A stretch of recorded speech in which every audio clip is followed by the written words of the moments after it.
Welcome to In Cadence. This is season 1, episode 5. Pax, wherever you are, let's go. Hi, and as usual, we'll do our introductions the typical F3 way. I'm Keith, 43, and my F3 name is Flea. I'm Ken, I'm 51, and in the gloom, the Pax call me Shredder. I'm also AOQ at the Brook in Morden. And I should say at this point, welcome to our epic guest. Introduce yourself, sir. Hey everyone, I'm Duncan Micklem, 42, Safari, and I'm a bit of a chameleon for which AOs I belong to. The garden is my main one where I'm at. Nice. Excellent. So, it's great to have you on In Cadence. We've got you on pretty soon in the running order, and it's not a coincidence that we've asked you on to this one. It does tie in with the very recent fourth anniversary of F3 in the UK. And you're the guy that bought it across from the US first to enjoy the benefit of and spread to the UK packs that we've got now joining across the country. Yeah, it's quite an epic story. I guess we'll start at the beginning. I guess there's quite a few ways we could go about asking this. It's okay, people. We've already just confessed before this started. We are not professionals. Just disabuse yourself of any notion of competence. There isn't any. We're just here. Look, we're going to celebrate this high impact anniversary. We're going to focus with Safari in a different way. If you've seen the first 4 episodes, you've seen us kind of do a similar flow. But we're going to come at this with Safari in a way where we get him to go back and reflect on that with us. Yeah, where did it all start? Early 2021, Texas, a memorable Christmas and New Year for all the wrong reasons. And I was busy lying in the bath, just taking it easy, and my phone buzzed. Imagine that. My phone buzzed, and it was a gentleman by the name of Flying Nurse. He texted me and said, "Did I fancy a workout?" The following morning.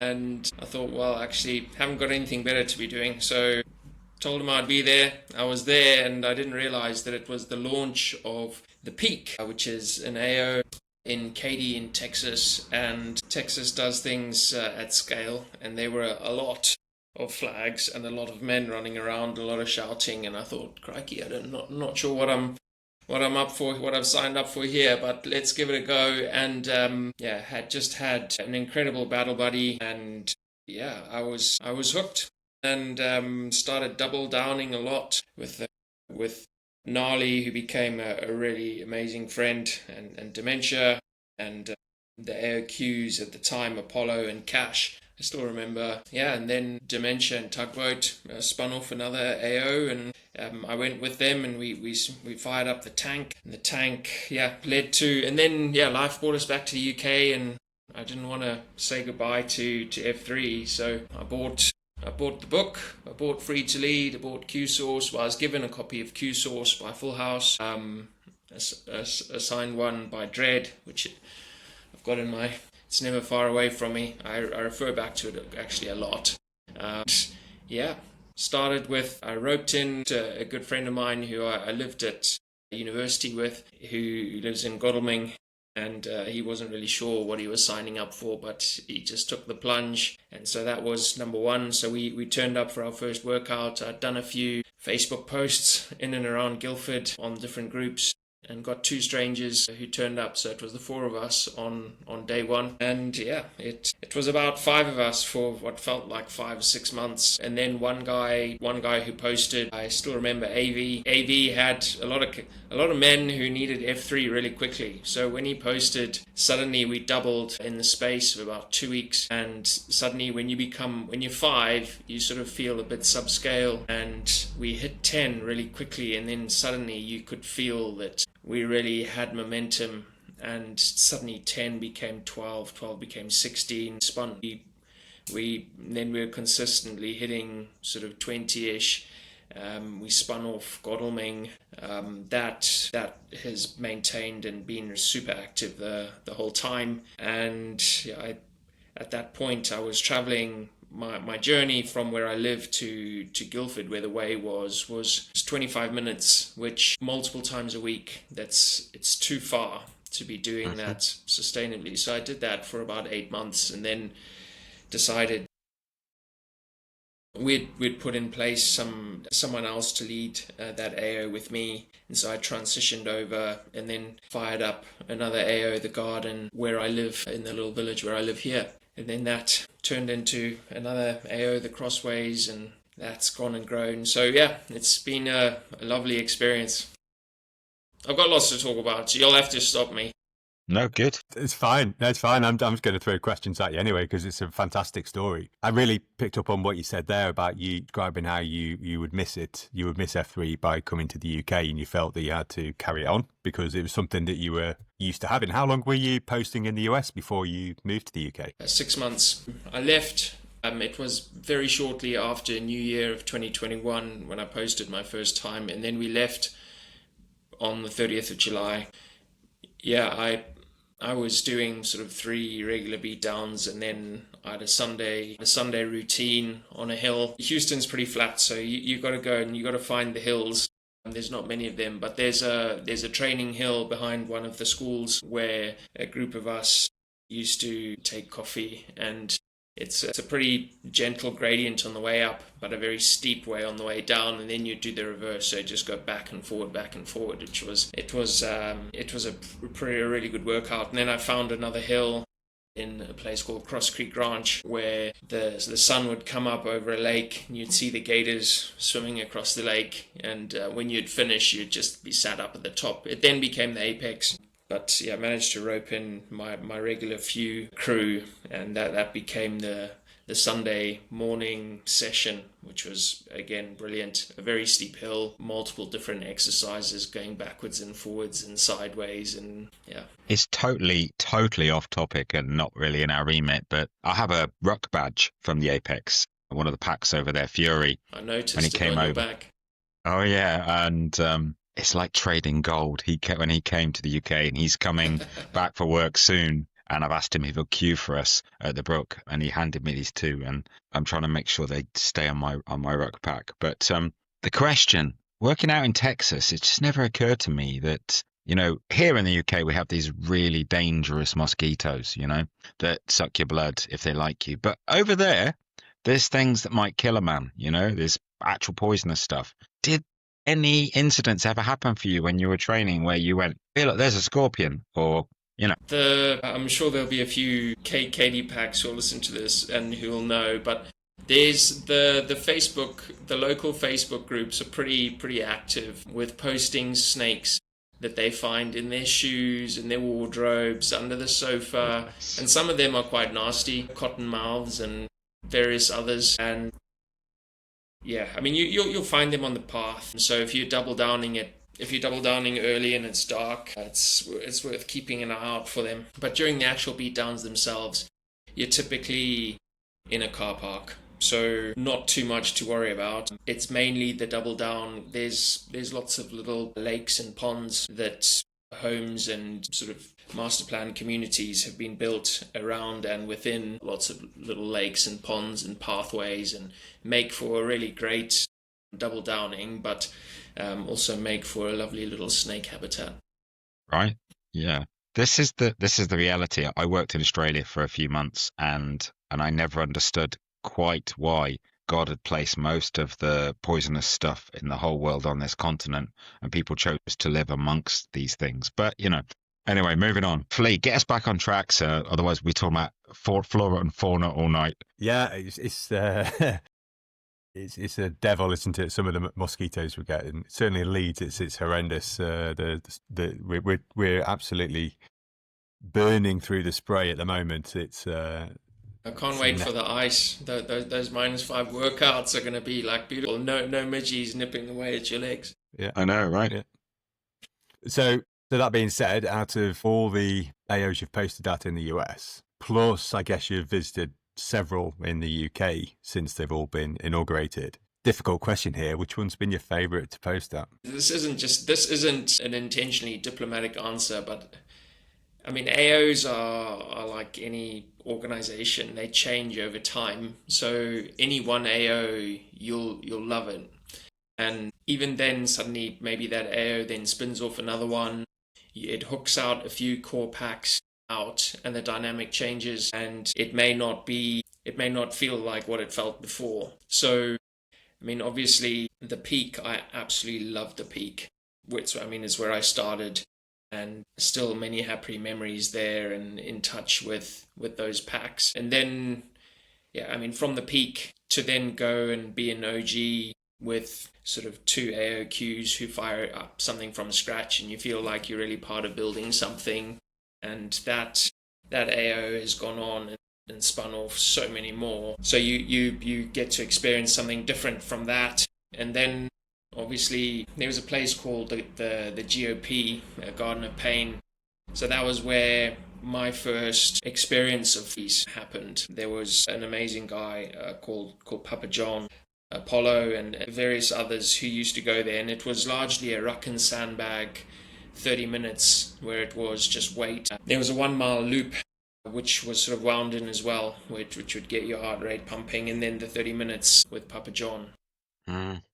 So I loved that for what it was, and that is really what inspired the introduction of 3030s here in the UK, and why so many have embraced it. And then obviously the way is where it all started. There was so much thought that I put into how the sort of the vision of the UK would look like, the meaning that went into the logo of the way. There was just a lot that then went in. We had a lot more back then than we do now in terms of tech and websites and email addresses and all of that sort of infrastructure, but it ended up drawing way too much unwanted attention and made us look a lot more formal than what we actually were, which was why we actually decommissioned the website. We had an AI beatdown generator where it would create your workout for you, and all of these things, once they're created, they have to be sustained and maintained apart from the unwanted attention. And as packs sort of go through the flux, ups and downs of life, and they lose the commitment. We ended up losing our chief IT officer. So it was a bit of a combination of people sort of coming and going, and also just getting too much attention for ourselves. But then, now I'm at the Garden, and it's just got a great set of guys, and you settle into getting to see them sort of every second day. You see them around town when you just go to the supermarket, go for a run, and you'll bump into them. Lots of areas for many different reasons. Papa John was recently on one of Stuff Worth Trying, wasn't he? It was really good. If you're listening to us, get on F3 Nation and find Stuff Worth Trying link for them talking about 3030. I refreshed just before our first 3030 at the Brook a few weeks ago, and it was just really nice to hear the values and the heart from Papa John and the other couple of packs. If that's not on your radar yet, packs, go and listen, and get into 3030s, because their power. They're really good. Good. Yeah, and we're starting to roll those out across the Yorkshire AOs. We've been running them at the factory since about 9 months now. But it took about a couple of months to get into it, and then after a couple of months, right, it's time to get the 3030s going. And I call it the maturation curve. We're at that point now with the Mansion. We're at that time right now. We're going to start putting 3030s on. The stocks only started as an AO a couple of months back, so we're there getting ready to start thinking, when are they coming in, and probably be month or so, and the plan is to get underway. So they're fantastic tools, and I say the Katie guys were on that podcast. I did have a good listen to it. I agree, Shredder. For those who haven't heard it, get on and have a listen. As the same for any other F3 Nation family podcasts, have a listen. Absolutely. We've kind of got one foot in the thing here, right? So perhaps I'll propose, I think we should just ask the really awkward question, and ask what exercise do you really hate and what exercise do you really love, before we get you to reflect a little bit more, because this is great. Thank you for the safari. So what do you love? What do you hate exercise-wise? I hate beatdowns where there's just lots of chatter. If any of you come to my beatdowns, if there's too much chatter, it gets shut down quite quickly through, I don't know, I'll get you into some sort of position until it just burns like crazy and you just got no gas to open your mouth. I don't particularly like Bonnie Blairs, are hard, Mm-hmm. and coupled with broad jumps. You broad jump for one of a recent beatdown, which Pax called Wolfie Q'd. He had us broad jump for, it was about half a mile from where we were up into Knoll Park, above Cranley, and it was about 20 minutes solid of broad jump. It was brutal. So I don't particularly enjoy that. I'm a fan of pushing a cinder block around. So I do like blockies. I do like bear crawl, sort of cindy pushes, and crawl bear cindy pulls, and thrusters. And I do like to throw in sort of high intensity sprints with cinder block exercises. There's a proper mix there, isn't there? That strength element and then that blasting of the quick cardio. Yeah. So yeah, that's it. It all started. Most of those, my love for that really started on the hill in Cross Creek Ranch. That's what now called the Apex, with K9. A few others used to come to those beatdowns. Well, they were all sort of off the books. It wasn't an AO at that time, but just going up and down with blocks. That's where it all started. Do you like the fact that your blocks now aren't hollow? No, I don't. Do you like the hollow block? The hollow block is definitely much better to grip, but to grip, I will say the hollow block is hollow. It means you're not moving around as much material. So I will contest that my Cindy is heavier than a lot of regular Cindy's. I'm being so naughty. Whatever. In the US. We got some to try. Again, as I say, we got maturity curve of the AO and stuff. We started with bricks, engineering bricks, so about 3.5 kilos each. Fine, that's a good start. The aim is to get to Cindy's. So Cream Tea, our weasel shaker, went off and some good Cindy. So we came back with a couple to try out one morning. And these things are heavier than the sandbags. These things are like 19, 20 kilos as a Cindy, but they're the hollow ones. All right, okay. And we're like, these... Yeah, so I've got one of those. No, so I've got one of those. It's a 60. So 60. I've got a 60-pound Cindy, which is a hollow one. It's a hollow block one. But my regular Cindy that I use is just... It's concrete, but with a lot of pebbles and stone in it. So it's one of those really old school ones that someone found in their kind of dump behind the shed from 15, 20 years ago when they made them, when they weren't trying to be efficient on cost. So they're proper ones. Proper good ones. There's many Cindy's like it, but this one is mine. Just to say, I am pretty protective over in the dark. Right? Do you know what? I love, obviously we just had Bolt on. I love going to the Weir, but those brothers keep stealing my Cindy's. They have a Cindy tree. The amount of times I've been chatting to someone and turned around and gone, some brothers nick my Cindy. They put it in the bush. They're nicking them. I think they're building an extension. Yeah. Have you guys stenciled them? Because I've seen it on all the US Instagrams of all the AOs. I have a stencil. I have a stencil, and I've got the spray paint. Yeah. It's on my list. We need those for the brook. The last time I got hold of the spray paint, one of the nice Pax chalks, so I think you'd like, he does an exercise with a Cindy where you'll crab walk dragging a Cindy with the back of your ankle. It's a hamstring killer. Right, and you often get little cuts, but he loves doing those. He asked if he could have his Cindy drawn on, and I said to him, I'll do that for you. And I drew an 8 and a D on his Cindy, and he told me that wasn't appropriate. Anyway, so that's my confession for the day. Come on, we better get into the thing now. Let's think about it, Pax. Right, I'm in so much trouble. Talking about innovation and things, Cindy's is a great tool to have. We asked Bolt last in episode 4 about his use of music in BDs. Are you a big fan of a Tabata or something with background music on, or do you keep it quite quiet? So I'll use music in maybe the warmer armor to get the heartbeat going and sort of set the tone of the beat down. But then my beat downs are typically, I don't know, I find that you can't lead particularly well in the style of workouts that I like to do with music. So, and also if you're running somewhere you don't want to take a speaker with you, it's a pain. So I'll use music maybe at the beginning, but then we'll leave the speaker where it is and then get into it. Good.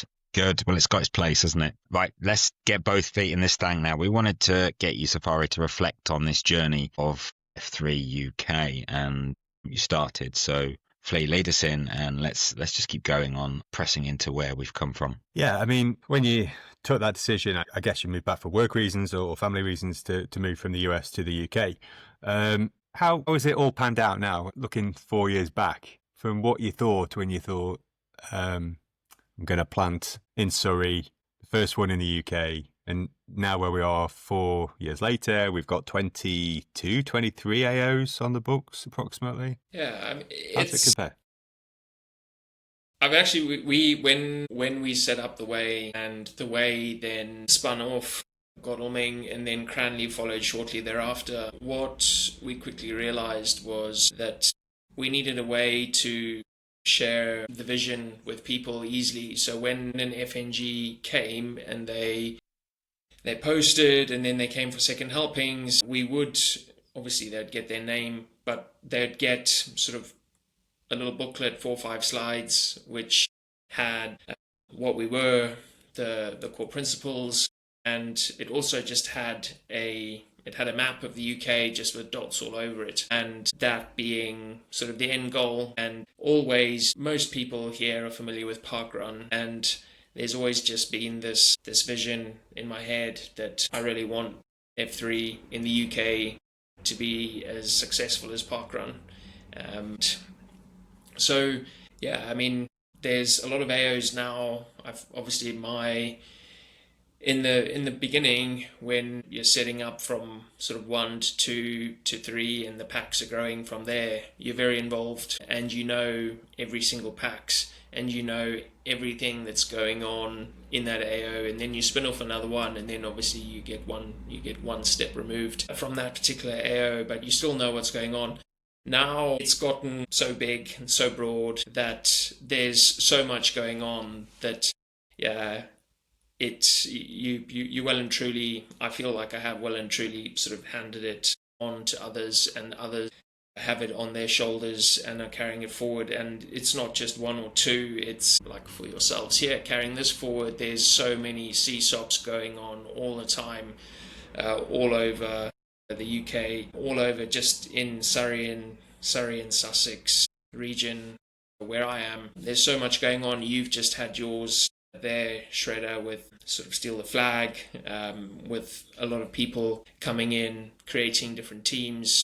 And so, yeah, it's really grown. What did I expect when I started? Obviously, it's easy to put a PowerPoint together and send it to people, but when I look at sort of where we've got to now, is what, I don't know, north of 700 packs who I think are posting fairly regularly or are engaged, and there are these different AOs. It really is, I really do genuinely believe that people are free to lead, and I think one of the things that really helped us in the beginning was putting together the Q guide, which we got from, it was an assortment of best practices, which I reached out to Camo back in the early days, because as soon as we went from 1 AO to 2, and I obviously wasn't, and we had a collection, everyone was new to it, but I couldn't be at every beatdown, and you need to start developing other cues to sort of set the standard. We put a standard together and told people, this is the standard. Please, if you want to deliver a good beatdown and maintain a good quality first F, then you really, and that's the man magnet, you really do need to sort of work hard and just read it. It's only like 7 pages or something like that, but I do feel like that was quite instrumental for us. But in terms of the vision, I couldn't be more happy with how it's panned out.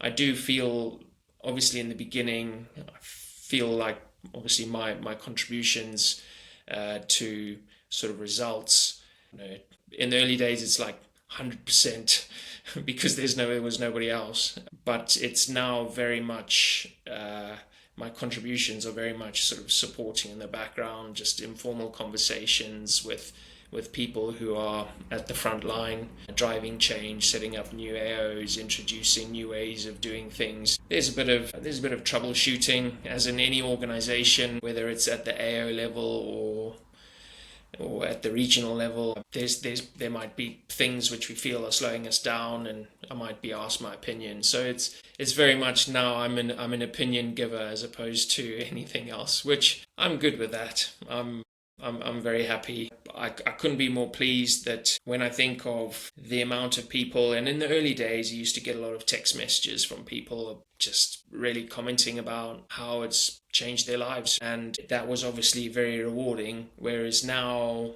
you obviously, I don't get those sort of messages anymore, but you just know and you hear from other people how it's changed their lives. And I'm just grateful for how it's changed my own. F3 isn't something, I don't feel like it's something that I do. It's not a badge. It's not a sticker. It really is just a way of life, because I really do believe in what it stands for and the approach that it takes. I really do. I think Q-Source is really just an absolutely golden bit of material, which is why I was very happy to narrate it for a few of the other guys to make it more accessible. So yeah, it's a bit of a long-winded response to a pretty simple question. It's good. Just going back then, you mentioned Park Run, and obviously Park Run's just hit New York, hasn't it? I want to know if they run in kilometers or whether they do 3.2 miles, but that's just me being a pedant, American Packs, you might know. Success isn't quite the right word, and I haven't fully thought this question out. Guess, I've heard Dark Helmet say about the infinite nature of our mission, that, on Friday, when Mr. Freeze and Crackit queued the 1 year anniversary of the bridge, as we stood there, 40 of us in what I would have called apocalyptic, possibly biblical rain, he said, Mr. Freeze said, on your left and your right, just look. So there's a gap and there's a man not there yet. And I said last week and last episode about this sense of feeling quite missional. We have this infinite mission. And I'm looking at those guys going, there's a gap next to me. There's a gap next to me here. How do you think Park Run has pushed itself out faster? Let's just use the word faster for now than F3. How have they done that so easily compared to us? Can we learn anything from them? I mean, I think I don't know I've done a few park runs, but I don't know the setup particularly well. But one thing I will say is when you have men, women, and children, you're going to grow faster and you're going to have bigger numbers. We're just men. When it's done at 8 a.m. or 9 a.m. on a Saturday or a Sunday, as opposed to 5:15 or 5:30 on a Monday or a Wednesday, Friday, or Tuesday, Thursday, Saturday, whatever it be, it's going to take a certain type of individual. I don't think that they can or should be sort of compared. I guess your question is, can we learn something from them? It's voluntary, it doesn't cost anything, and whether they took that from F3 or we borrowed it from them, it's not really the point. But I think just being free, being organic, plugging into that sort of intrinsic desire to better oneself is, I think, very powerful. And I guess F3 packs who come to F3 and they stick at it, it's typically because it's met them at a point in their life when they really need it. And I don't think that that's quite as profound in parkrun, just because it takes a lot of effort and a lot of intentionality, or as Dredd would say, deliberate attitude, to consistently get up at 4 something in the morning if you're going to make it to 5 something beatdown. So yeah, I think that there's a lot that we can learn from parkrun. Also, it's run by a lot of volunteers, which is amazing. Yeah. The one thing, and there's just simplicity as well. I think that's something that we both share in terms of parkrun and F3, and it's one of the things that we need to really protect for F3, because that's the beauty of it. So many people, when they realize how simple it is, that keeps them coming back as soon as the complexity is increased and almost like the simplicity contaminated with, oh, you now need to do this, you now need to do that, and you boil it back to what it actually is, just the mission, 5 core principles and a credo. It's really quite powerful. Good, thank you. Through your journey, again, coming from the US and bringing F3 with you, it's natural that anyone can have failures or make mistakes in life, and it happens. That virtuous man, that high impact man, learns from those mistakes and can apply that going forward and make sure things don't repeat, fail. What would you mind sharing with us maybe some failures that you've had along the way with moving over from the US and getting F3 started? What are some typical like hiccups that have happened? I'd say there's some things that have been more difficult than others. I guess you could call them failures. They didn't go the way I would have liked, and I did lose a bit of sleep over this particular one, genuinely, because it involved sort of good friends of mine, close friends who I've known for a long time. It was actually on the topic of 30-30s. So I'm a huge believer in 30-30s, and in order to get some structure into the discussions, because not everyone was comfortable leading a 30-30, and so to find sort of some common language, common material to structure 30-30s around, I thought that Q-Source would be the best the best sort of pillar of content to sort of tackle life, and to use it as just a lens, and you didn't have to agree with everything in it, but you could use it at least just as a starting point to sort of throw darts at and pull apart, and to have a conversation with a group of men. And when we introduced it, there were certain AOs which I was plugged into and was able to sort of use the relationships to sort of set the concept of the 30-30, because there was a little bit of reluctance, unfamiliarity in the back of your mind. There is always the cynicism of faith, and is there an agenda around faith? And so there was one particular AO where I didn't have particularly strong relationships and wasn't able to sort of set the 30-30 concept, and there was actually a lot of sort of active resistance and a little bit of animosity. And I can remember going to, when I realized that there was quite so much animosity, I went and I attended a beatdown, and then we sat down afterwards and just got these questions thrown at me, sort of, why are you opposing this on us? Why are you doing this? Why are you doing that? And I was just trying to say, like, just try it. It's like F3 has never let me down. And, but it was when I look back, it wasn't, I don't blame them for not adopting the 30-30 concept, and it's never stuck since, because there's now a little bit of a stigma attached to it. Even though it's sort of taken off everywhere else, it just hasn't stuck there. And I do carry that on my shoulders as sort of being a failure, and could I have done it differently? And I definitely think that I could have done, but at the end of the day, F3 was not my job. I'm squeezing it in between 3 kids, my wife, a busy job, and so if I was to do sort of change management and treated it like I would have done some kind of a business transformation initiative at work, I think maybe it could have had some different outcomes. But you have a finite amount of time. You try and cut corners where you think you possibly can, and clearly this one didn't work. Anyway, but that's been one, and I don't know, I carry it on my shoulders, sort of carry it closer to my heart than I perhaps should do, just because I get so much out of 30-30s, and I've seen so many other people get amazing things, and genuinely you can see life and their trajectory just turning. Every single 30-30 they go, you can just see the confidence building, you just see packs changing in front of you.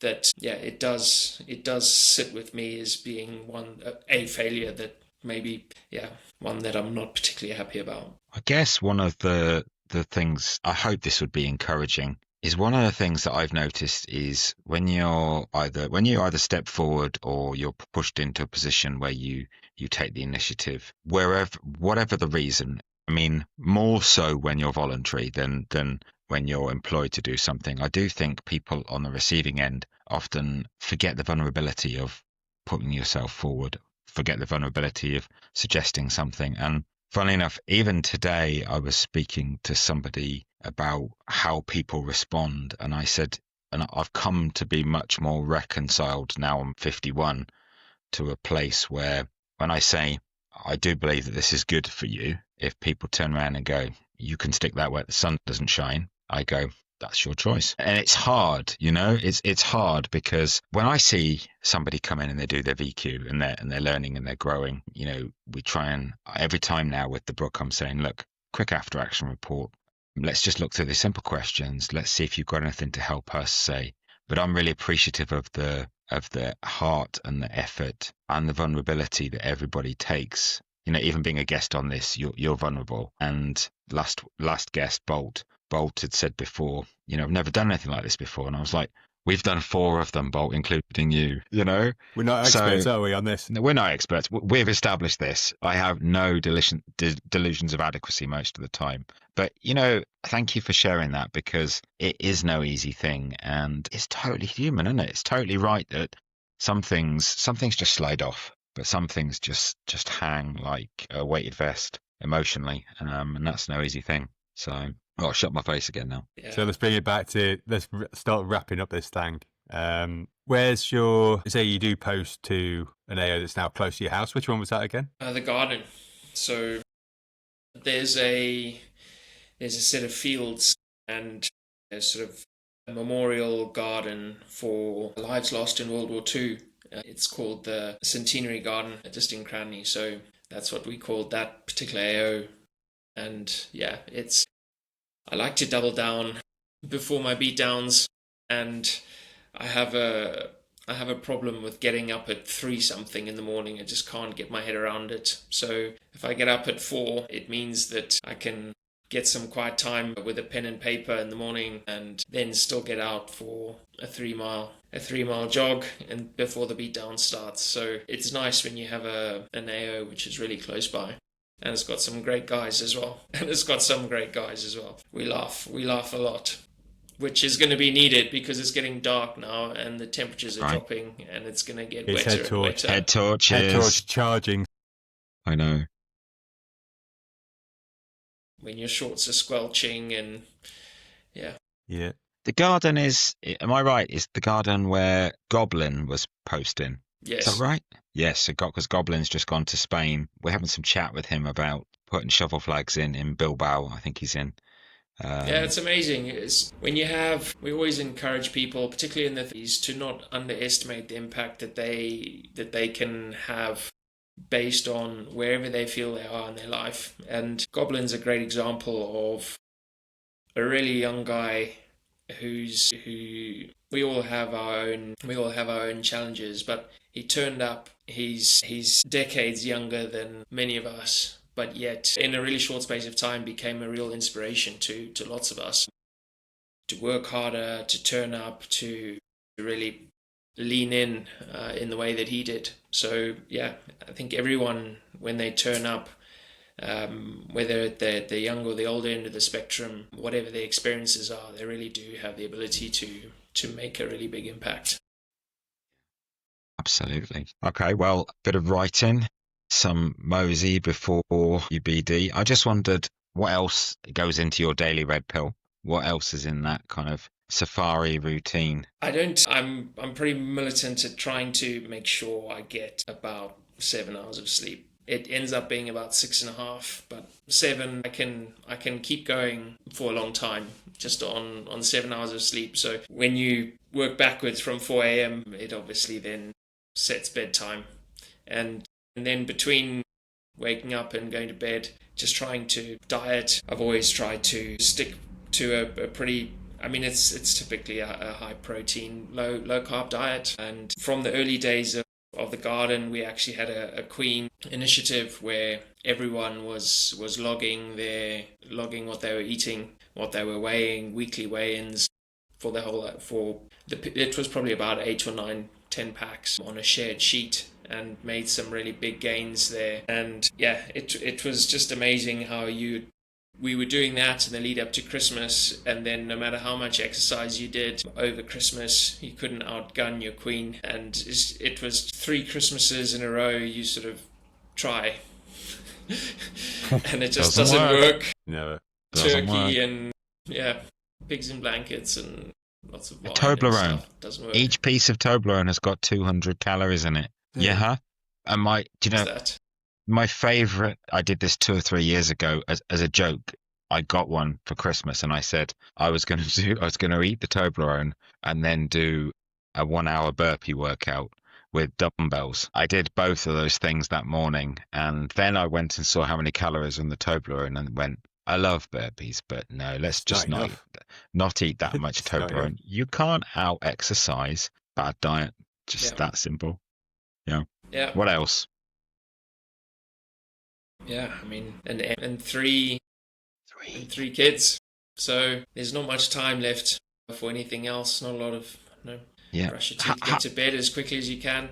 How old are your little ones? 13, 10, and 10. So they're not that little then. They're not that little. No, they've gotten quite sort of independent, but we're at that sort of phase of life where time is flying by, and time is quite valuable, and any activity where they ask for your participation you can probably count on 2 hands how many more of those there will be until they don't want to do it anymore. So absolutely, time is definitely enemy number 1 for me right now.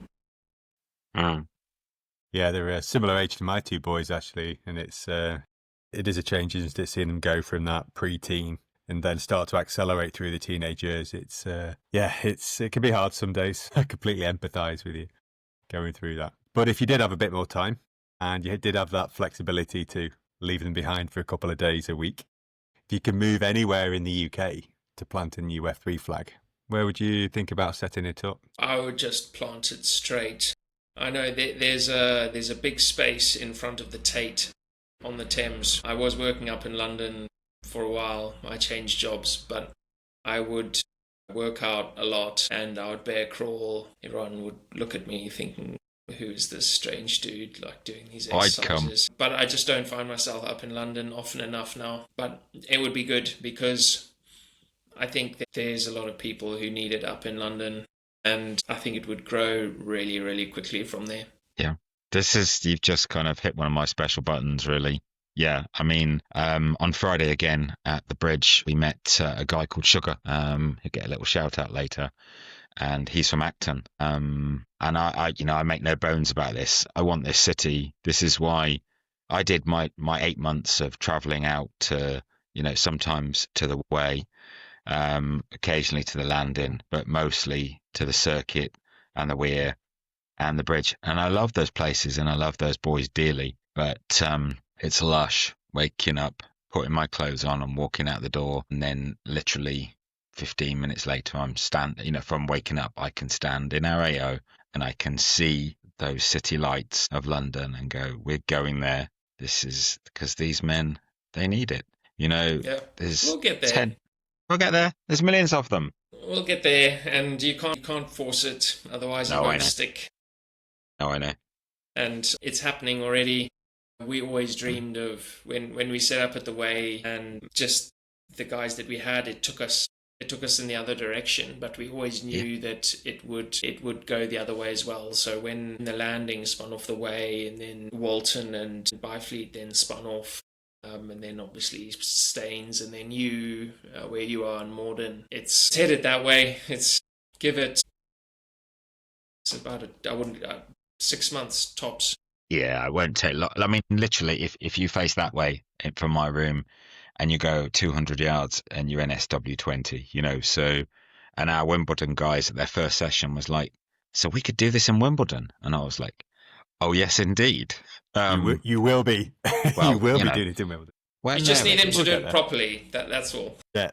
Yes. Well, I'm still learning how to do it properly. It's just remember, the speed. Brothers, we are not professionals. It's just one of those where when you grow too fast, yes, it just brings different challenges, because you end up not being able to set culture quite as well as you'd like. Yeah.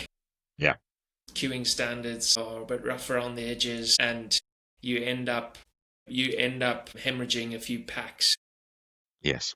You have a lot of packs come through the door early on, but a lot of them don't stay because, I don't know, just things are a bit loose. So that's one. I mean, I wouldn't say it's a failure. No. That when I look back, we do have a register of every single packs who's come for a beatdown, and we've got their names and how many beatdowns they came to since 17th of August 2021, and they're a lot. And I wouldn't say we failed them, but it would be great if we could bring more of them back, and Right. to have more of them stick. Because it's one thing bringing in FNGs, but you really do. I think there is a bigger challenge to actually service the packs that you do have, and to just go deeper with them, give them opportunities to go deeper. And that sort of talks to your maturation that you talk about, Flea, where you start out in AO, you get it set, you introduce 30-30s, rucking typically then starts to happen after that. Then you just get different variations, CSOPs start happening, etc. The thought where one of the first ways we show a new packs, we never leave a man behind, is literally in the first F, isn't it? You know, on Saturday we had the new AOQ from the circuit mouse queue for us, and genuinely I was with Crackit and pretty much agreed, may have been one of the most hideous and hard BDs either of us had seen. And holding the bricks continually for 1 hour was kind of just the foundation, and not putting them down, and not putting them down. But that credo, you know, we leave no man behind. I like the kind of caveating when somebody else said you love him too much to leave him where he is. But I think that applies as much to the other Fs as it does to the fitness side. And I think that's perhaps one of the things that you're rightly saying we have to remember as we move forward, is to not leave people behind when there are sometimes good and bad reasons of why they moved on, just to keep trying to go, you know what, I'm still your brother. That hole that guys have, what is it that they've come for they come initially for the exercise, but unless there are the opportunities for growth in other sort of domains, then you do run the risk of losing people. So some people are just, they come for the exercise, but actually what they don't realize is they're lonely. They need the friendship, they need the camaraderie, they need to find their people, find their tribe. So being, whether it's a book club or a Bible study or go walking, I know, go with the dogs. For some guys, it's they enjoy bringing their M's together on a Sunday morning and going for walks with the dogs. It's just finding those varied activities that guys want to plug into. Keeps them coming back. Keeps F3 being this sort of rich source of this thing that keeps on giving. Yes. Yeah. And you can't understate the importance of the coffee round there as well. Straight after the BD, that informal chat, whether it's 15, and it does go on. I mean, it can go on 30 minutes of just chatting about whatever. That daily contact with other guys and just having that social interaction. A lot of guys don't get that. Same as a circle of trust. Some men don't have other places where people are appropriately making physical contact with them. It's why it's foundational. Yeah, I mean, so I love Dred's concept of collision learning, and collision learning is sort of okay on the more trivial things in life where you can afford to get things wrong. But they're those things that you just can't afford to be getting wrong, whether it be in how you bring up your kids, how your marriage works, and having people around you who you can sort of draw on for their wisdom. They've been there, they've done it, they've got the scars, they've got the learnings, can really help in such a big way that that collision learning isn't quite so violent or dramatic, not in an actual sense, but it just means that the bumpiness of life, you're just drawing on the people around you, and that almost always starts in the coffeerama, over a cup of coffee after a beatdown, when you've been sweating it out next to a man with pushing a bit of concrete across a field. Yeah, building those bonds. £1 million questions? I think so. I was just thinking exactly the same. We've had a fantastic discussion there, and we're about an hour mark now. I think it's good. Talking about stuff like this, though, we could go on for hours. But I know. I'm conscious that we've got people listening. Season 2. Single time. Anytime. Okay. Cool. Yeah, £1 million questions. What have we got? Yeah. First one is, obviously in honour of our guests, I'd like to know, Safari, in your view, what is the difference between a barbecue and a braai? The combusting material. Tell me more. I mean, a genuine braai is done with charcoal. Okay. Barbecue, I typically view it as being gas-driven. May I ask a follow-up question then? Because this is Sure. an interesting concept. Having spent a number of years through church life with a lot of South Africans, does that mean you can braai sausages and burgers on that scenario of braai? Just because I've heard a different version of the difference between the two. Of course, you can braai sausages and burgers. Okay, so I need to go back to some South African friends of mine because I think they've been teaching me other things. Good. But I now know. I'm no. I don't think there is one. Yeah, I don't think there is one, but I know there are a lot of more Puritan braai experts out there than I am. I mean, I do cook out probably twice a week, All year round, right? all year round. Yeah. Stand in the rain. In the snow. Yeah, no, I get that. Otherwise I'd be concerned. That's almost another £1 million question, you know. But Is it I a won't dry say I season? stand and do it with charcoal through the winter in the rain, because I have gotten used to the convenience. So I did get a really nice barbecue out when we were in Texas, and it's quite large, and I did bring it back with us. The problem was that the gas fittings are different, so I had a bit of drama trying to find the gas fitting to fit on the different bottles between there and here. But I've managed to figure out the fittings, and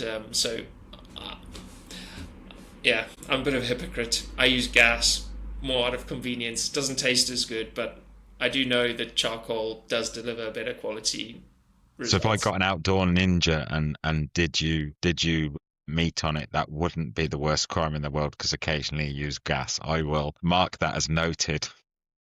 It depends on how far you incinerate the meat, though. Well, I do like things more on the raw side.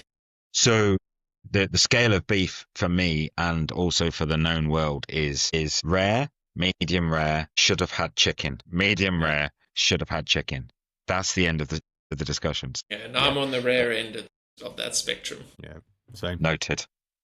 Cool. I'll ask then a £1 million question from my side.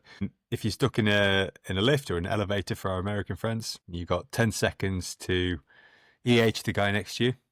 What are you going to say to him? Okay. I don't know. Depends on how well I know the person. I've EH'd someone. I'm hoping they'll turn up tomorrow, and that happened on Saturday morning, and I just asked him straight up what he was doing on Monday morning, and did he fancy a workout? And he said, Nice. yeah, okay, come. And just got to Good. keep it really simple. Most people, most guys, they do want to work out. They know they should work out, and they will seldom turn down the invite of fellowship, friendship. And if you overcomplicate it with anything else initially, your chances are halved immediately. Yeah, keep it simple for that first EH. It's like you say, it's a free workout. That's it. Yeah. And we'll Good. give you coffee after. Yes. Simple. Hopefully good coffee. I've got buckets of it being brewed for this convergence at Newlands. Honestly, Walter has us well organised. Good. Okay. So if you could, anyone, who would you, and if you had to cast that persuading vote in terms of the name, what would you name them?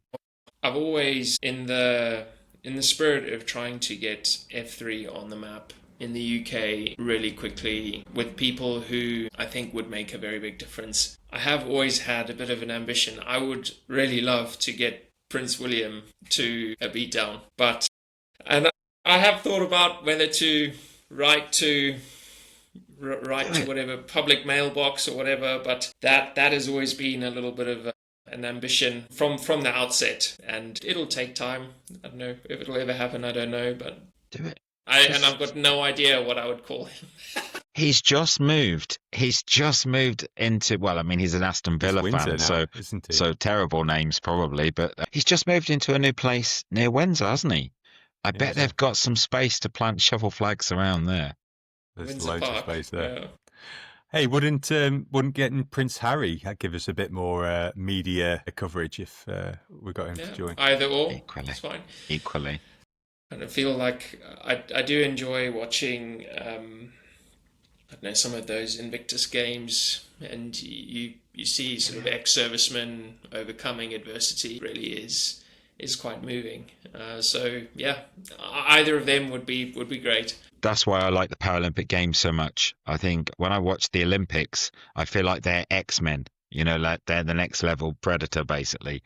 And then I watch the Paras, and they're normal people that go, okay, I no longer have a insert arm or whatever, and I just don't care because I'm fierce and ferocious and I'm going for it. And I'm like, and they just inspire me so much to get off my lazy backside.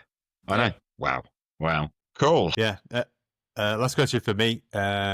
We've been quite reflective tonight on your journey, Safari. But if you could go back to the future, to younger Safari before F3, is there anything you would change? I would have I said it to Goblin. So Goblin's early in he's a lot younger than I am. I know there's a lot of packs who are a lot older than I am, but I wish I'd found F3 earlier. I kind of feel like there was more collision learning than there needed to be when I was younger. And yeah, I didn't have the older, wiser. I moved away from home. I grew up in Zimbabwe, and I went to university here in the UK. I didn't know anybody. I didn't have a network. And so end up sort of finding your way through life as best you know it. And you end up, you make mistakes, whether they be sort of in the professional world or personally. And you do things as best you can for the circumstances you're in at that time, when actually there is another way of doing things. And had I had older, wiser men around me, I feel like outcomes would have been a bit different. I don't lose sleep over it. I don't have a great deal of regrets, because I do count myself very fortunate for where I am with my family. I do genuinely wish I'd found F3 earlier. And I guess that's a lot of what drove me to sort of initiate it here in the UK. It was just because when I found it, it did ignite that fire, and it did make me quite reflective of some of the hardships of the past, and want to give it to others to help them and not make those same mistakes as well. And as with all of us, we're all on a journey. We have the flux is not something that happens to other people. It happens to me. And so it's not like, oh, I found F3 and it's all gravy, all's fine. It is that constant pouring in every day, that red pill, that get up, that go. So, yeah. In June, I was working at Download, and on the last full day, I went to a yoga session that was being run by a group of Buddhists, and I sat on the floor, and at the end I was speaking to a young man in his early 30s from Manchester, and I said to him, what is it you really want out of life? And I'd been reflecting on something for 2 days between headbanging, as you do. And he said, I want a greater sense of emotional maturity in my life. I feel quite isolated. Live in a tower block, a modern tower block that costs a lot of money, along with lots of other people who don't know each other, and I feel quite isolated, and I lack emotional maturity. And I'd been thinking, even the night before, talking to some of the young chaplains I was working alongside, and said to them, one of my biggest issues in my 20s and 30s was I was an idiot. Every time I had a relationship going on that wasn't working out, I was an idiot, and I either went silent, or I was grumpy, or I was moody, and I didn't have the emotional maturity to make good decisions and to turn around to somebody that I cared about and say, you know what, this isn't working, and I'm not going to treat you like crap. I'm just going to be a grown up. And I do think as young men, yeah, we're talking about young sons. Mine's 11, and he came on a ruckabout recently, and I've asked him if he'll help me in a way that he can handle, in a way that's appropriate. If he can help me cue the next ruckabout in, we're going to go to Wimbledon Common, because I want to kind of give them a little bit more of a flavour of London.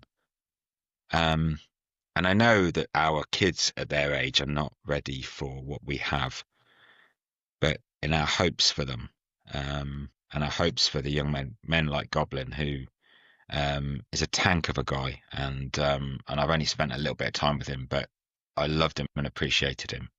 I do think, yeah, having this is it's just an antidote to so much isolation and emotional immaturity that we struggle with as men.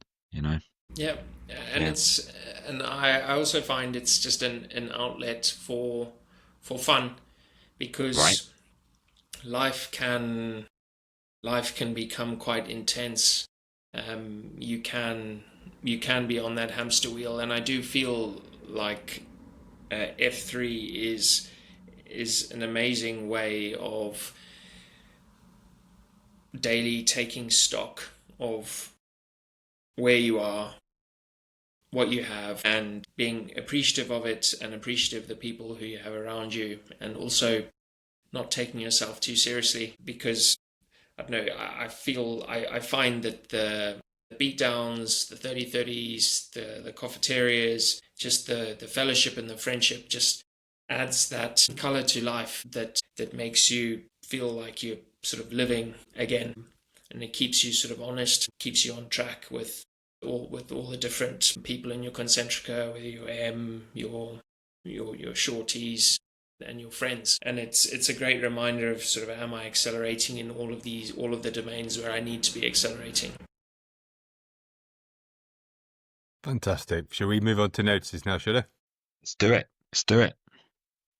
AOQs, Weasel Shakers, when you get your friendly new guys in, we just want to know that so we can celebrate that. Want to do some welcomes. Want to welcome the Worm at the Ironworks, Sugar at the Weir, Montana at the Brook, Pirate and Roads at the Garden, Copperfield at the Landing, and I hope that's all of the guys. And welcome home, brothers.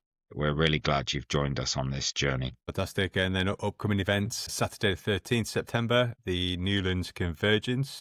The details are on F3 UK band for that. And then there's a CSUP organised for a Dartmoor Rook on the 10th of October. So again, that's also posted on F3 UK for you to have a look at, and HC. Excellent. So I know there's a few people still doubting whether you should HC for the Valaday on Saturday, the 15th of November. I'm going to go Bruce Lee on you and say, don't think, feel, get on with it. In here you want to do it, so come and join us. It's going to be so good. I mean, look, at the worst, you're going to get to see an old duffer like me try and carry a log. It's going to be great. So get those HCs in. And then you know what? By the time we record this podcast, the price has gone up. By the time we broadcast this podcast, the price has gone up slightly, but it's still a bargain. So get involved. What about you, Safari? No, any final words from, I want to say the boss, but the granddad?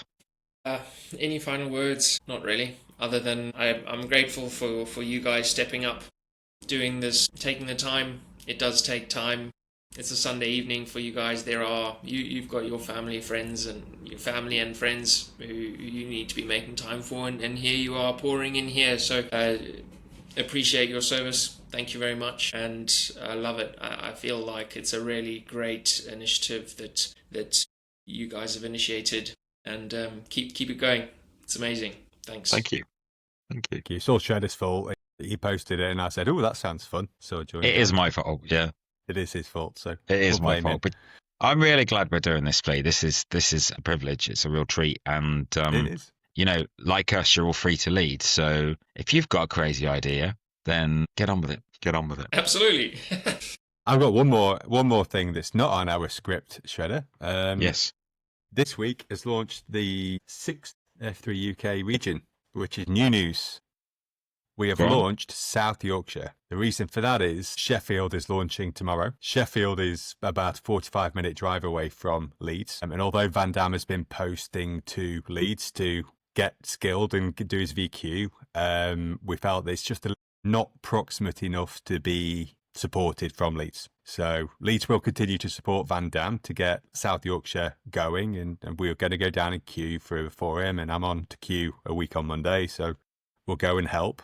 But in terms of regular support, we felt that it's just a little bit too far away to be in the same group. So It's that's fantastic. it. Yeah. So we're Rock on. getting down to Sheffield, and we're gonna get down to Birmingham before Birmingham gets to Yorkshire. So little challenge to Guardian.